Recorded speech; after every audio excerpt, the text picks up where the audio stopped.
শুভ সকাল বন্ধুরা। দেখো অনেক দিন পর আজ আবার একটা ব্লগিং ভিডিও নিয়ে চলে আসলাম তোমাদের সামনে। অনেক দিনই ব্লগিং ভিডিও দেওয়া হয় না, কেননা আমার ফোনটা অনেকটাই খারাপ ছিল, কোনো ভিডিও তোলা যাচ্ছিল না, মানে ভিডিও শ্যুট করা যাচ্ছিল না।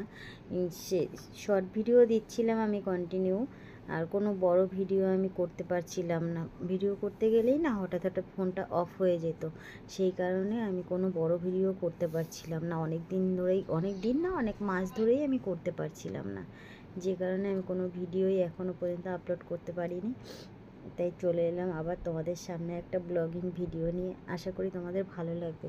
ভালো লাগলে আমার ভিডিওটা একটু লাইক করো, শেয়ার করো। দেখো সকালবেলা ঘুম থেকে উঠে আগে বিছানাটা গুছিয়ে ঘরটা ঝাড় দিয়ে চলে এলাম রান্নাঘরে। অনেকগুলো বাসি বাসন ছিল, সবগুলো গুছিয়ে নিয়ে আটাটা মেখে নিচ্ছি। আটাটা একটু মেখে রুটিটা করে নেব। এটা না, আটাটা আমি একটু সেদ্ধ করে নিই।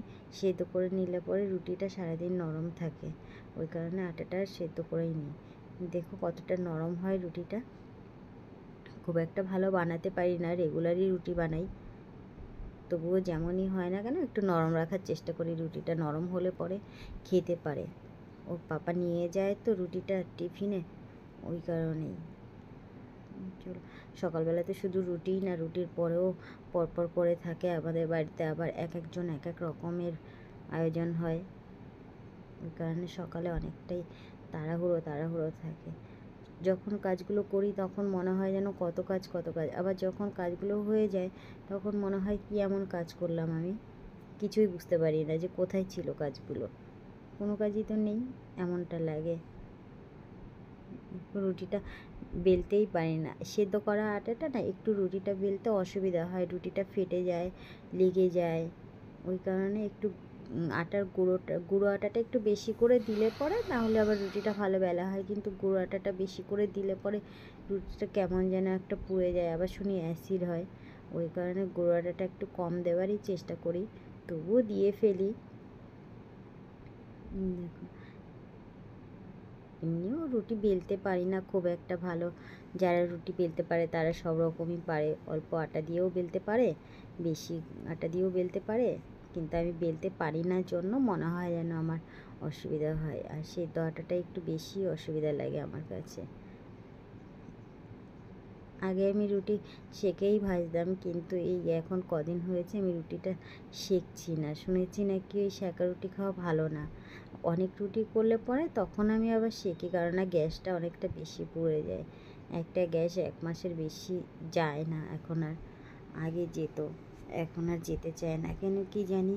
রান্নাও কিন্তু খুব একটা করি তেমনটাও না, ওই 3বারই রান্না হয় আমাদের, 2বার একটু চা বসানো হয়, 2বার রান্না হয়। এটার মধ্যে একটুখানি ক্যাপসিকাম দিয়ে দিয়েছি, বিনস ছিল, বিনসটাকে আর কুমড়োটাকে দিয়ে ভাজা বসিয়ে দিয়েছি, তার মধ্যে একটুখানি ক্যাপসিকাম পড়েছিল, ওটাকেও দিয়ে দিলাম ওর মধ্যে, তা না হলে আবার কোথায় কোন থেকে পরে নষ্ট হবে, ওই কারণে। দেখো রুটিটা একটু ধরে গেছিলো।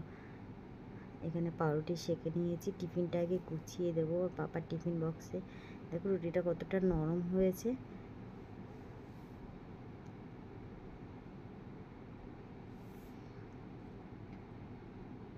আজ আর বাবানকে রুটি দেবো না, ও পাউরুটি খেতে খুব ভালোবাসে, তাই ভাবলাম ওকে পাউরুটি দেবো।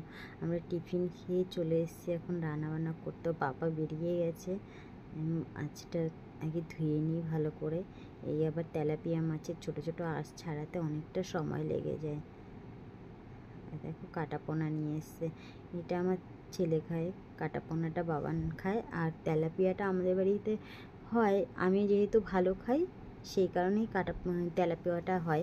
আর কাটাপোনা মাছ ভালো লাগে না, কাটাপোনা মাছটা না সোনা বাবা এত খায়, বানাতে আর ইচ্ছাও করে না, আর খেতেও ভালো লাগে না, কিন্তু তবুও খাই।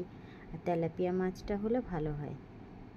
ছোটো ছোটো অনেক আঁশ থাকে, এই আঁশগুলো ছাড়াতেই না অনেকটা সময় বেরিয়ে যায়। তারপরে আবার সেই মাথার কাছে যে আঁশগুলো থাকে আর লেজার শেষের দিকটা আঁশগুলো থাকে, ওই আঁশগুলো যেন বেশি আটকে থাকে।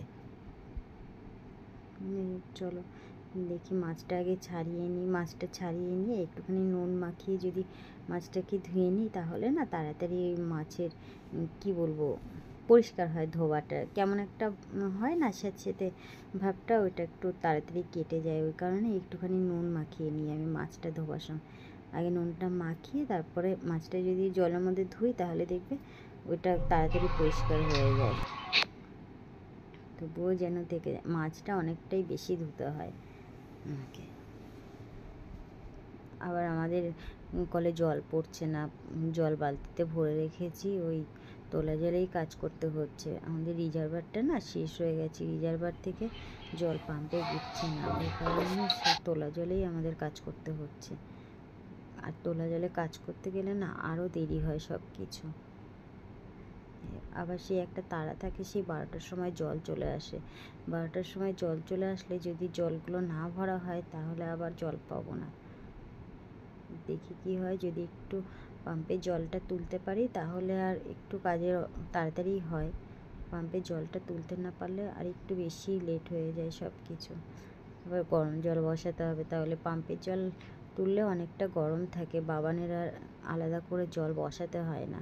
তা নাহলে আবার গরম জল বসিয়ে নিতে হবে। দেখো বাসনগুলো শুকিয়ে গেছে, বাসনগুলো সাইড করে দিয়ে এই বাসনগুলো আবার মেজে নেব, মেজে নিয়ে গুছিয়ে নেব।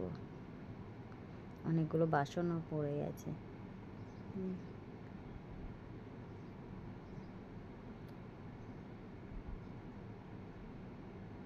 দেখো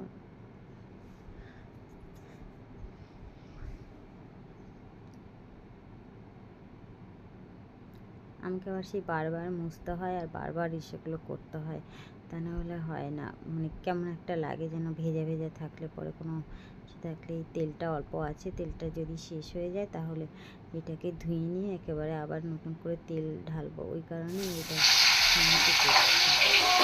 করি না। যদিও আলুটা একটু সেদ্ধ করে নিয়েছিলাম, ভেবেছিলাম শুধু আলু দিয়ে মাছ দিয়ে ঝোল করব। তারপরে ভাবলাম কাঁচকলাগুলো পড়ে আছে অনেক দিন থেকেই ঘরের মধ্যে, শুক্তো করেছিলাম কিছুটা কাঁচকলা দিয়ে, আবার কিছুটা পড়ে আছে। সবজির ভীষণ দাম, নষ্ট হয়ে গেলে না খুব খারাপ লাগে। তাই মাছ ভাজাটা বসিয়ে দিয়ে তাড়াতাড়ি করে আবার কাঁচকলাটা কেটে নিয়েছি। ছুরিটায়ও আবার কেমন যেন ধার নেই, ছুরিটা আগে এতটা ধার ছিল কাটতে ভয় লাগতো, হাত কেটে যেত। এখন আবার সে কী হয়েছে কে জানে, কী কী কেটেছে ছুরিটাকে দিয়ে, ছুরিটা কেমন যেন বেঁকে গেছে, ছুরিটা দিয়ে কিছুই কাটা যাচ্ছে না। এই কারণে আবার নিচে বসে বটি দিয়ে সে কাঁচকলাটা ঝোলটা বসিয়ে দিয়েছি। কাঁচকলাটা একটুকু ভাজিয়ে নিয়ে আজকে এসেও করিনি, মানে জলের মধ্যে চুবিয়ে দেখো এটা নিয়ে আবার বাবান খেয়েছে। ঠিক আছে এবার আসো আসো।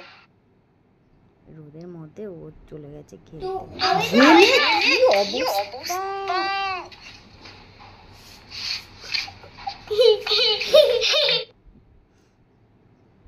আমার এদিকে রান্নাবান্না শেষ, রান্নাবান্না সেরে আমি ঘরটা মুছে নিচ্ছি। ঘরটা আগে মুছে নেবো। দেখো সারা শোকেসের ওপরে কি যেন লাগিয়েছে, মনে হয় কোনো কিছু একটা ছোটো ছোটো ছোটো ছোটো দানার মতো হয়ে আছে। হ্যাঁ, আর বলছে আমি করিনি তো মাম্মাম, এটা কী করে হলো। জলের মতো না, মানে সেই মনে হয় না, সেই কি বলবো ক্রিম ট্রিম কোনো কিছু এসে করলে যেমন হয় তেমন হচ্ছে না। দেখি বিকালবেলার দিকে একটুখানি এসে করবো, ওই কী বলে খবরের কাগজটা একটু ভিজিয়ে যদি মুছে নিই তাহলে হয়তো হবে। যাই এতক্ষণে ঘরটা মুছে নিই, জল চলে এসছে নিচে দেখলাম। বাবানকে স্নানটা করিয়ে দেবো। বাবানকে স্নান করানোর আগে অনেক পাতা পড়ে গেছে, আমাদের একটা গাছ আছে ওখানে, ওই জায়গাটা পরিষ্কার করে নিয়ে তারপরে একবারে স্নানে যাব। ওই কারণে ঘরে আর আসতে পারবো না জন্য বাইরে ঝাড়ফাড় দিলে না তারপরে আর ঘরের মধ্যে এসে কোনো কাজ করা যায় না। তাই ভাবলাম যে ঘরটা মুছে নিয়ে তারপরে বাবানকে নিয়ে একদম নিচে চলে যাব, ঘরটাও শুকিয়ে যাবে ততক্ষণে, আমরা দুজনে স্নান করে চলে আসবো। কত